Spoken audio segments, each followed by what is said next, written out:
Hi welcome you all to Learning Era. तो आज हम बात करेंगे एसएससी सीपीओ 2023 और एसएससी सीपीओ 2022। हम ये देखेंगे कि इसके अंदर यहाँ पर जितने भी स्टूडेंट्स का यहाँ पर फाइनल सिलेक्शन हुआ है उनमें से यहाँ पर ऐसे कौन से स्टूडेंट्स हैं जो कि यहाँ पर दोनों सालों के अंदर सिलेक्शन ले गए हैं। हम उसको इस वाले वीडियो के अंदर देखेंगे कि यहाँ पर कितने कैंडिडेट्स यहाँ पर रिपीट होते हैं हर साल, ताकि आपको ये एक बात समझ जाए कि लगभग यहाँ पर वेटिंग लिस्ट की यहाँ पर कितनी ज़्यादा ज़रूरत है एसएससी के अंदर। और हम यहाँ पर दूसरे एग्जाम्स की बात करेंगे कि यहाँ पर मान लो एसएससी सीपीओ के अंदर यहाँ पर कितने कैंडिडेट्स रिपीट होते हैं। तो हम ये भी देखेंगे कि एसएससी सीजीएल के अंदर यहाँ पर कितने कैंडिडेट्स रिपीट होते हैं। और यहाँ पर एसएससी के अंदर यहाँ पर वेटिंग लिस्ट और बाकी स्किप डीवी कैंपेन और ये सारी चीज़ों की यहाँ पर कितनी ज़्यादा ज़रूरत है, हम उसको यहाँ पर इस वाले वीडियो के अंदर समझेंगे। और हम साथ साथ ये भी देखेंगे कि लगभग यहाँ पर एसएससी सीपीओ 2023 के अंदर जिन भी लोगों ने यहाँ पर फाइनल सिलेक्शन लिया है,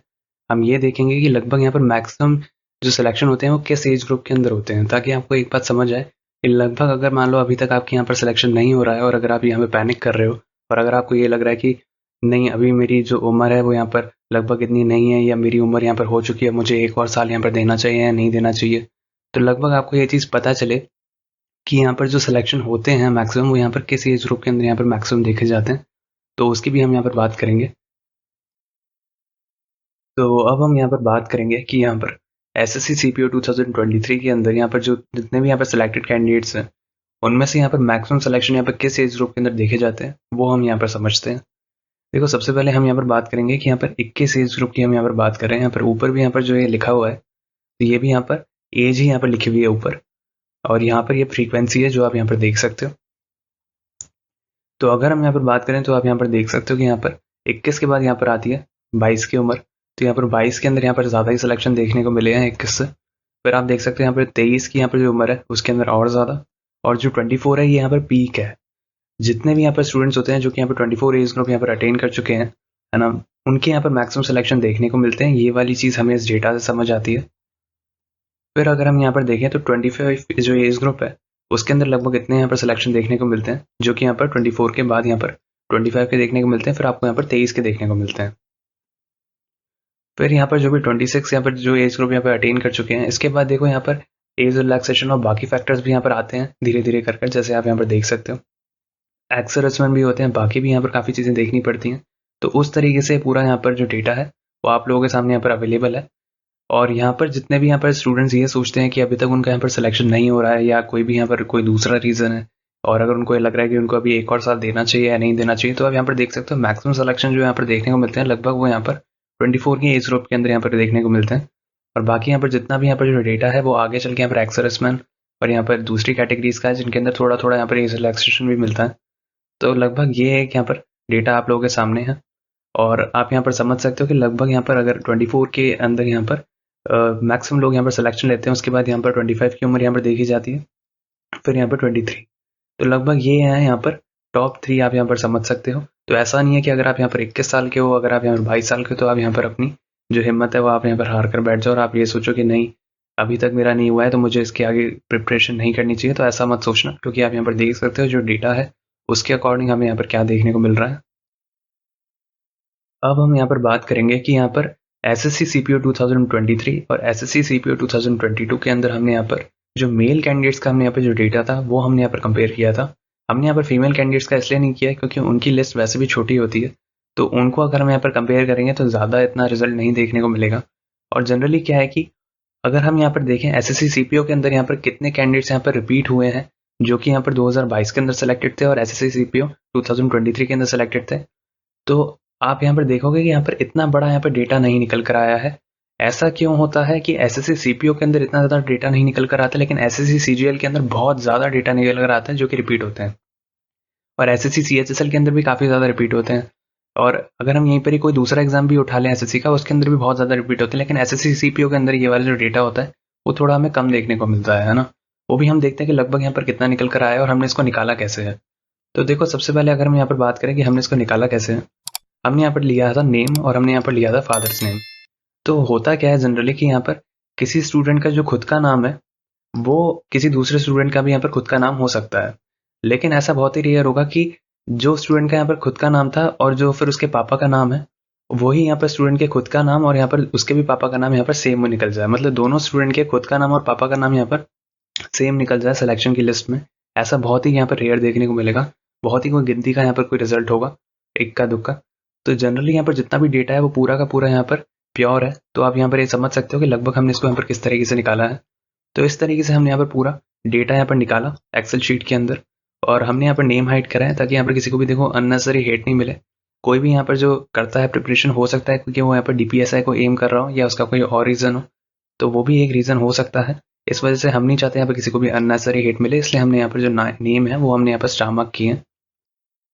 तो देखो ओवरऑल यहाँ पर जो डेटा निकल कर आया एसएससी सीपीओ के अंदर, वो यहाँ पर सिर्फ निकल कर आया 228 कैंडिडेट्स का, यहाँ पर ज़्यादा कैंडिडेट्स का नहीं निकल कर आया। जनरली यहाँ पर आप लोग हमें जब कह रहे थे कि इसका निकालें, और तो हमने यहाँ पर एसएससी सीजीएल का जैसे निकाला था तो उसके अंदर बहुत बड़ा नंबर निकल कर आया था, अराउंड 45% बच्चे यहाँ पर रिपीट होते हैं, है ना, इसके अराउंड। लेकिन इसके अंदर एसएससी सीपीओ के अंदर ऐसा नहीं देखने को मिलता, क्योंकि जब वो जॉब ज्वाइन करते हैं तो जाहिर सी बात है कि इतना यहाँ पर नहीं मिल पाता काफ़ी स्टूडेंट्स को टाइम की वो प्रिपरेशन कर पाए। और जनरली क्या होता है कि यहाँ पर बाकी भी यहाँ पर फैक्टर्स होते हैं कि वो दूसरे एग्जाम की यहाँ पर प्रिपरेशन करना शुरू कर देते हैं, एसएससी सीजीएल की करना शुरू कर देते हैं, एसएससी सीएचएसएल की करना शुरू कर देते हैं। तो सबका यहाँ पर अपना अपना एक पॉइंट ऑफ व्यू होता है ना। तो जनरली एसएससी सीपीओ एक ऐसा एग्जाम है जिसके अंदर यहाँ पर इतना ज़्यादा यहाँ पर डेटा नहीं निकल कर आता है, जो कि अच्छी बात है। मगर आप लोगों की डिमांड के ऊपर हमने यहाँ पर ये वाला डेटा भी फैच किया था आप लोगों के लिए। तो आप यहाँ पर देख सकते हो कि एसएससी सीपीओ 2022 के अंदर यहाँ पर हमने सिर्फ मेल की वैकेंसीज ही निकाली है, तो अप्रॉक्स यहाँ पर 3995 यहाँ पर सेलेक्ट हुए थे। अगर हम यहाँ पर एसएससी सीपीओ 2023 की बात करें तो यहाँ पर भी हमने मेल का ही निकाला था, अप्रॉक्स यहाँ पर 1699 यहाँ पर सेलेक्ट हुए हैं ना। तो आप यहाँ पर देख सकते हो कि मेल के अंदर अगर यहाँ पे कॉमन निकल कर आया तो यहाँ पे 228 निकल कर आ रहे हैं 1699 में से, जो कि पहले से सेलेक्टेड थे। तो आप यहाँ पर देख सकते हो कि ज़्यादा यहाँ पर नहीं है ना, कम ही है। 1699 में से 228 पहले से सेलेक्टेड थे, जिनके पास पहले से जॉब थी एसएससी सीपीओ के द्वारा ही, लेकिन इन्होंने यहाँ पर फिर से सिलेक्शन लिया है। बाकी की यहाँ पर आप देख सकते हो जितना भी यहाँ पर नंबर निकल कर आ रहा है, तो यहाँ पर पहले से यहाँ पर कहीं सेलेक्टेड नहीं थे एसएससी सीपीओ के अंदर, है ना। पिछले साल के अगर हम यहाँ पर कंपेयर करें, हम सिर्फ पिछले साल से ही कंपेयर कर रहे हैं, हम उससे पिछले साल से यहाँ पर कंपेयर नहीं कर रहे हैं, है ना, और यहाँ पर किसी दूसरे एग्जाम से भी कंपेयर नहीं कर रहे हैं। तो जनरली अगर हम वैसे देखा जाए तो यहाँ पर सिर्फ 228 कैंडिडेट्स निकल कर आए थे 1699 में से। काफ़ी लोगों को ये वाला नंबर भी बड़ा लगेगा, लेकिन जनरली कॉम्पिटेटिव एग्जाम्स में ये वाला जो नंबर है वो यहाँ पर फिर भी थोड़ा कम ही है। और जनरली क्या है कि यहाँ पर अगर आप एसएससी सीजीएल की अगर आप यहाँ पर बात करोगे, जो कि अभी हम यहाँ पर डेटा देखने वाले हैं, तो आप यहाँ पर शॉक हो जाओगे कि यहाँ पर कितना ज़्यादा नंबर है जो कि रिपीट होता है। एसएससी सीपीओ के अंदर ये वाला नंबर कम देखने को मिला, लेकिन एसएससी सीजीएल के अंदर ये वाला नंबर आपको बहुत ज़्यादा देखने को मिलेगा। तो अब हम यहाँ पर बात करते हैं एसएससी सीजीएल 2023 और एसएससी सीजीएल 2022। तो अब इसका यहाँ पर डेटा देख सकते हो, यहाँ पर हमने सेम यहाँ पर यही एक फॉर्मेट लिया था निकालने के लिए, और आप इसका डेटा देखकर यहाँ पर हैरान हो जाओगे कि यहाँ पर कितने स्टूडेंट्स यहाँ पर कॉमन निकल कर आते हैं एसएससी सीजीएल के अंदर, क्योंकि उनको प्रिपरेशन करने का टाइम भी मिलता है,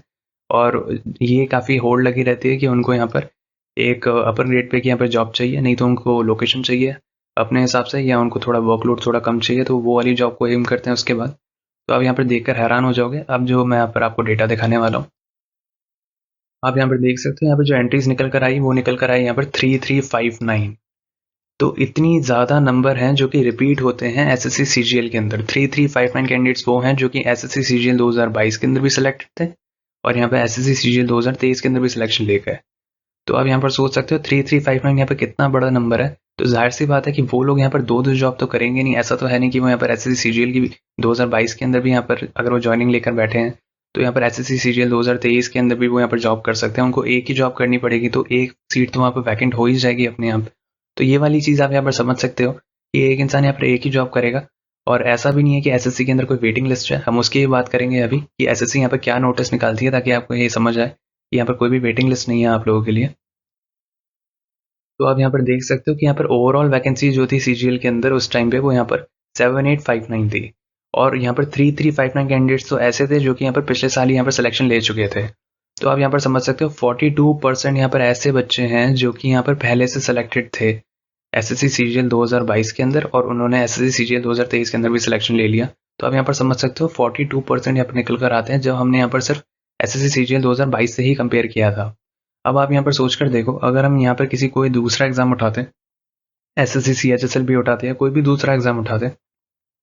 तो वहाँ पर देखो लाजमी होता है कि वो यहाँ पर दें, लेकिन एसएससी सीजीएल के अंदर ही यहाँ पर काफ़ी स्टूडेंट्स ऐसे निकल कर आए हैं जो कि यहाँ पर फिर से बैठे हैं और यहाँ पर ले गए, और ये यहाँ पर बहुत बड़ा नंबर है। 42% कोई छोटा नंबर नहीं होता। तो आप ये वाली बात यहाँ पर समझ सकते हो।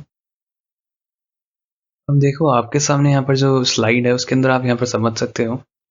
यहाँ पर देखो ये साफ-साफ यहाँ पे कोई भी यहाँ पर एग्ज़ाम होता है, इसका यहाँ पर फाइनल रिज़ल्ट आता है।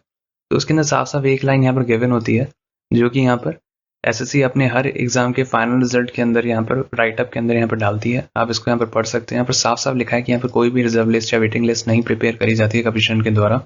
और होता क्या है कि यहाँ पर जो भी वैकेंसी यहाँ पर जॉइन नहीं करेगा यहाँ पर कैंडिडेट, तो वो वाली जो वैकेंसी है वो यहाँ पर अगले साल के लिए यहाँ पर कैरी फॉरवर्ड हो जाएगी आगे आने वाले सालों के अंदर। तो ऐसा होता है, वो वाली वैकेंसीज तब नहीं भरी जाती और वही वाली वैकेंसी जो होती है वो कैरी फॉरवर्ड हो जाती है और जिस भी यहाँ पर ज़रूरतमंद को यहाँ पर जॉब की ज़रूरत थी वो यहाँ पर नहीं ले पाता है और वो वाली जो वैकेंसी है वो यहाँ पर उस साल के लिए यहाँ पर खाली चली जाती है। तो ये एक यहाँ पर प्रॉब्लम रहती है। अगर यहाँ पर वेटिंग लिस्ट नहीं है तो यहाँ पर सबसे बड़ी प्रॉब्लम यही देखने को मिलती है और इस वजह से यहाँ पर वेटिंग लिस्ट की यहाँ पर बहुत ज़्यादा नीड है और हम यहाँ पर समझाते हैं कि लगभग यहाँ पर इसके क्या सॉल्यूशन निकल सकते हैं। तो इसके बेसिकली यहाँ पर दो ही सॉल्यूशन है। एक है यहाँ पर कि इसकी वेटिंग लिस्ट यहाँ पर होनी चाहिए। अगर यहाँ पे वेटिंग लिस्ट नहीं है तो यहाँ पर हर एसएससी के एग्जाम के अंदर यहाँ पर यही प्रॉब्लम यहाँ पर देखने को मिलेगी और यहाँ पर जो सीट्स हैं वो यहाँ पर वेस्ट होंगी ही होंगी साथ साथ। और अगर हम यहाँ पर बात करें बाकी, तो आप यहाँ पर देख सकते हो यहाँ पर अगर आप यहाँ पर पोस्ट रेफरेंस को यहाँ पर स्किप करा पाओ या आप यहाँ पर किसी भी स्टेज के अंदर यहाँ पर सिलेक्टेड कैंडिडेट से अगर आप यहाँ पर स्किप करा पाओ तो उसके अंदर देखो थोड़ा बहुत फर्क पड़ता है उस एग्जाम के प्रोसेस के अंदर, लेकिन ऐसा नहीं है कि यहाँ पर हर इंसान यहाँ पर स्किप कर देगा। जिसको यहाँ पर जॉब की यहाँ पर नीड है वो यहाँ पर सोचेगा कि वो स्किप नहीं करेगा, जाहिर सी बात है और उनको करना भी नहीं चाहिए। लेकिन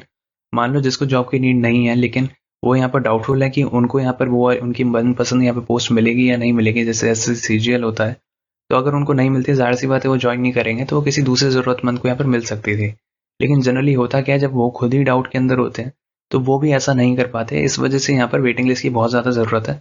और बाकी यहाँ पर कुछ लोग होते हैं जो कि यहाँ पर जानते हैं कि उनको नहीं मिलेगी तो भी वो चले जाते हैं, डॉक्यूमेंट वेरिफिकेशन यहाँ पे करा लेते हैं ऑनलाइन,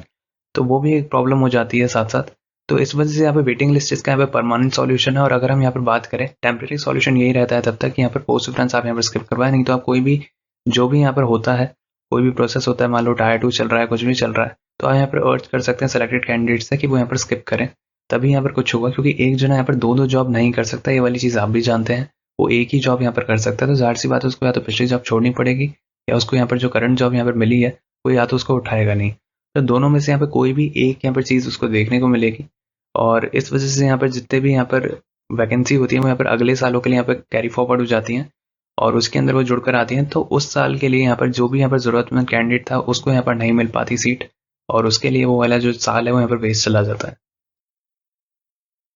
आप हमें यहाँ पर कमेंट सेक्शन के अंदर कमेंट करके बताना कि आपको यहाँ पर किस एग्ज़ाम का यहाँ पर कंपैरिजन चाहिए और हम आपको उसका यहाँ पर कॉमन कैंडिडेट्स का यहाँ पर कंपैरिजन निकाल कर दिखा देंगे।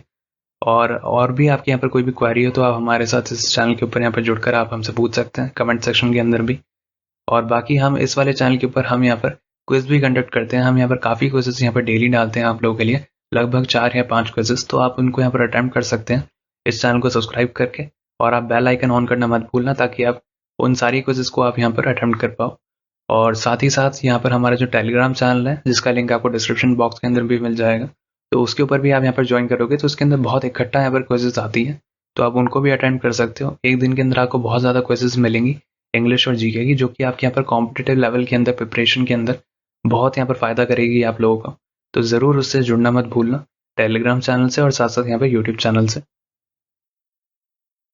बाकी और ऐसे वीडियोस पाने के लिए हमारे चैनल को सब्सक्राइब कर सकते हो और हमारे साथ आप टेलीग्राम चैनल के ऊपर भी जुड़ सकते हो, जिसका लिंक आपको डिस्क्रिप्शन सेक्शन के अंदर यहाँ पर मिल जाएगा।